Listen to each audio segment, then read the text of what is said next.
আছি Ravangla sky view. আমরা এখান থেকে বুদ্ধ পার্ক দেখবো, তারপরে এখানে থাকবো, তারপরে কালকে সকালে গ্যাংটক যাবো। এই হোটেলটায় সকালে ব্রেকফাস্ট, লাঞ্চ এবং ডিনার সবটা মিলিয়ে পার হেড 1100 টাকা।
রাবাংলার উদ্দেশ্যে মানে বুদ্ধ পার্ক। হ্যাঁ, বুদ্ধ পার্ক।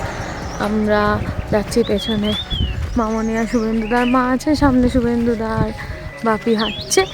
তো এবার আমরা হেঁটে হেঁটে যাচ্ছি। তারপর আমাদের হোটেলটা 5 মিনিট দূরে বুদ্ধ পার্ক থেকে।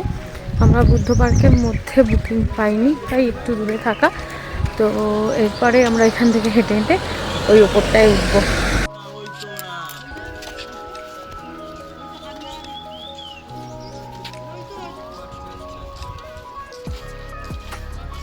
ক্যামেলিয়ারা আগেই চলে গিয়েছিল, ক্যামেলিয়ার মা বাবা, তাই বাপি নিচ থেকে ওদের ওপরে হাত নিয়ে যাচ্ছে। যে এই পুরো রাস্তাটা এখন আমাদের হেঁটে হেঁটে উঠতে হবে, উঠে গিয়ে ওই বুদ্ধ পার্কে যেতে হবে।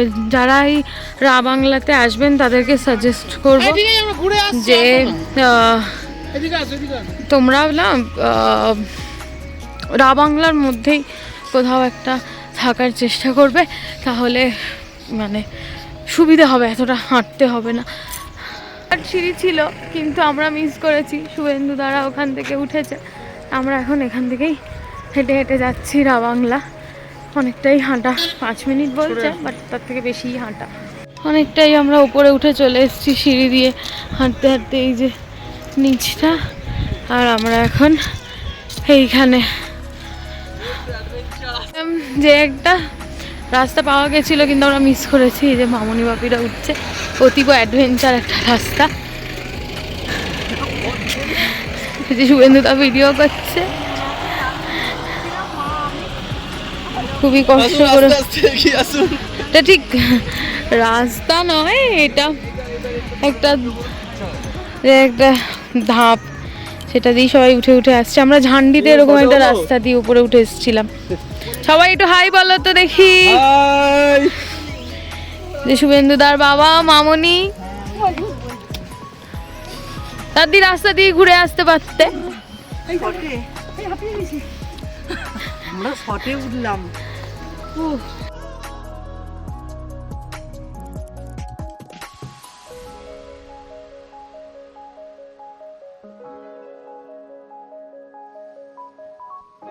এই উঠতে হবে। হ্যাঁ, তার মা কেমন করছে দেখো ওখানে। ওরা তো ওই শর্টকাট রাস্তাটা দিয়ে উঠে এসেছে। এই কাকু, শুভেন্দুদা, ক্যামেলিয়ার কাকিমা আগে তাড়াতাড়ি উঠে এসেছে। ভালো করেছো, কি সোয়েটার ওয়েটার না পরে বুদ্ধিমানের কাজ করেছো। না, আমি হাতে করেছি। ওইটা ভালো ফটো উঠবে, চলো। কোনটা? ওই যে ওখানেতে জলের। ও হ্যাঁ, আমরা এখন হেঁটে হেঁটে যাচ্ছি বুদ্ধ পার্ক।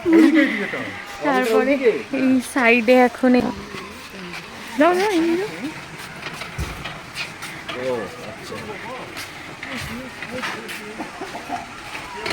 এইগুলো কি বুদ্ধ পার্কের ভেতরেও আছে? হ্যাঁ হ্যাঁ। ও তাহলে ওখানে গিয়ে আমি ভিডিও করবো।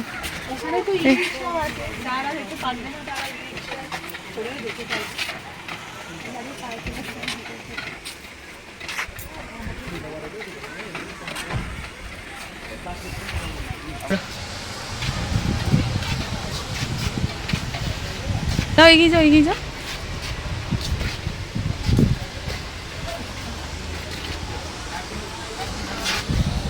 এর মন্ত্রগুলো কি বলতে আমরা কি লেখা আছে বলো? কি আমি তো হিন্দি অত ভুলে গেছি, এটা পড়তে পারছি না। এটা হিন্দিতে না, এটা পালি ভাষায় লেখা। অন্য ভাষা, কি ভাষা? পালি ভাষা। পালি ভাষা? ওদের কি ভাষা সেইটা? আমরা এখন বুদ্ধ পার্কে এন্ট্রি করছি। এই যে বুদ্ধ পার্কের গেট। বুদ্ধ পার্ক গেট থেকে ওই যে টিকিট কাউন্টারে টিকিট কাটতে হবে, তারপরে আমরা এখান থেকে এন্ট্রি নেব। যদি পিছনের হোটেলগুলোতে থাকেন তাহলে আর আলাদা করে এই পার্কে ঢোকার জন্য আপনাদের টিকিট কাটতে হবে না। ওই হোটেলে বুকিংয়ের সাথেই আপনারা এই পার্কটাকে অ্যাক্সেস করতে পারবেন এবং অনেক রাত অবধি এখানে থাকতে পারবেন এবং যখন ইচ্ছে তখন এই পার্কে ঢুকতে পারবেন। কিন্তু এই পিছনের এই হোটেলগুলো কিছু পার্টিকুলার বুদ্ধ পার্ক, এই হোটেলগুলোতে যদি আপনারা না থাকেন তাহলে 80 টাকা পার হেড টিকিট দিয়ে আপনাকে ঢুকতে হবে এবং 6টা অবধি টিকিট দেওয়া হয়, তারপরে টিকিট আর দেওয়া হয় না। কিন্তু আপনারা রাত 8টা অবধি এখানে থাকতে পারবেন। অসম্ভব সুন্দর একটা ভালো জায়গা, চারিদিকটা এরকমভাবে খুব সুন্দর, ভীষণ সুন্দর একটা জায়গা। হ্যাঁ হ্যাঁ, এখন আমরা এগিয়ে যাচ্ছি বুদ্ধ পার্কের দিকে। অনেকটা রেস্ট নিয়েই আমরা হেঁটে হেঁটে যাচ্ছি। এখন আস্তে আস্তে যে কটা সিঁড়ি আছে সব কটা সিঁড়ি টপকে ওপরে গিয়ে আমরা দেখব। এই বুদ্ধ পার্কের এই সামনের জায়গাটা বিভিন্ন অ্যাক্টিভিটি হচ্ছে। এখানে ড্রেস পরে, নেপালি ড্রেস পরে ছবি তোলা যাবে। ওখানে সেলফি গ্রাউন্ড যেটা হয়, সেলফি স্টিক গ্রাউন্ড, গান বাজে আর ওটা ঘোরে, ওটাও রয়েছে। আবার ওখানে দূরে অনেকজন ড্রেস পরে ছবিও তুলছে। খুব সুন্দর জায়গাটা। আমরা একটু রেস্ট নিয়ে উঠছি, কারণ অনেকগুলো সিঁড়ি উঠতে হবে, তো তাই জন্য একটু রেস্ট নিয়ে এগিয়ে যাচ্ছি। আমাদের সাথে বাকি যারা রয়েছে তারা ওখানে রয়েছে, নামছে সবাই আস্তে আস্তে। আমি আর সৌম্য এখানে দাঁড়িয়ে রয়েছি। এখানে সবাই নেপালি নয়, আমি ভুল জানতাম, বুদ্ধিস্ট ড্রেস পরে সবাই ছবি তুলছে। এই যে অনেকে ছবি তুলছে এখানে। এই তো বললে বুদ্ধিস্ট, এখন আবার বলছে চাইনিজ। ওই যাই হোক, কিছু একটা ড্রেস পরে ছবি তুলছে। আমার কাছে অতটা ইনফরমেশন নেই, কিন্তু জায়গাটা অসাধারণ লাগছে, অসাধারণ। ভীষণ সুন্দর গ্রিনারি, পার্কটাও ভীষণ সুন্দর। এখানে ভীষণ সুন্দর রিলস বানানো যাবে। খুব সুন্দর ফাঁকা জায়গা চারপাশটা এখানটা রয়েছে। বসার জায়গা না থাকলেও মাঠে বসা যাবে। এরপরে আমরা আস্তে আস্তে ওপরে উঠে যাব। সবাই খুব রেস্ট নিয়ে ছবি তুলতে তুলতে ওপরে উঠছে। এখানে শুভেন্দুদা ক্যামেলিয়ার ছবি তুলে দিচ্ছে। পৌঁছেই গেছি। আর কিছুটা সিঁড়ি, কাকিমাও এখানে পৌঁছে গেছে, মামনিরা আসছে অনেক দূরে।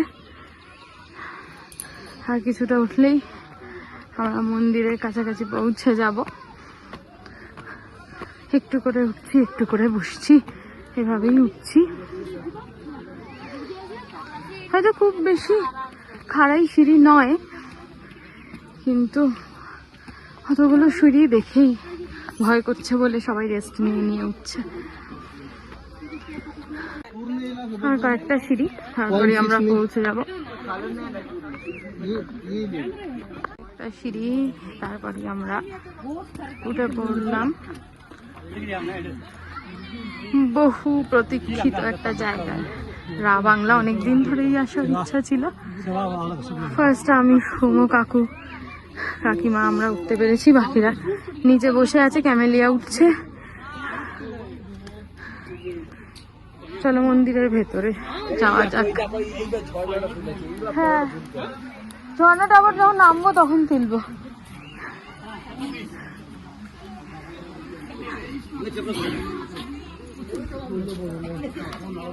এটা এন্ট্রি গেট, এটা এর চারপাশটা। এখানে এই বাটিগুলোর মধ্যে জল ভর্তি করা আছে।